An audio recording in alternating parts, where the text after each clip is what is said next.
নমস্কার বন্ধুরা, আমি জীবন। আপনারা দেখছেন ছাত্রজীবন অনলাইন ইউটিউব চ্যানেল। আজকের আলোচ্য বিষয় হলো এএনএম জিএনএম অ্যাডমিট কার্ড কীভাবে ডাউনলোড করব। প্রথমে আমরা ওপেন করব ক্রোম ব্রাউজার। ওখানে সার্চ বারে লিখব WBJW। সেখান থেকে এক্সামিনেশানে ক্লিক করার পরেই এএনএম জিএনএমে ক্লিক করব।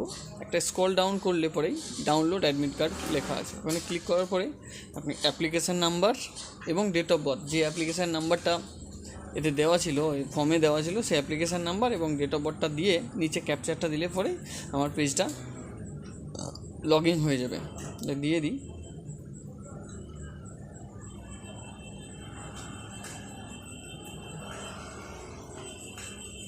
তারপরে সাইন ইনে ক্লিক করব। এবার পেজটা খুলে গেলে এখানে দেখতে পাবো view and download admit card. মানে ক্লিক করার পরে ডাউনলোড অ্যাডমিট কার্ডে ক্লিক করলে অ্যাডমিট কার্ডটা ডাউনলোড হয়ে যাবে। পরীক্ষা আগামী 14 তারিখ।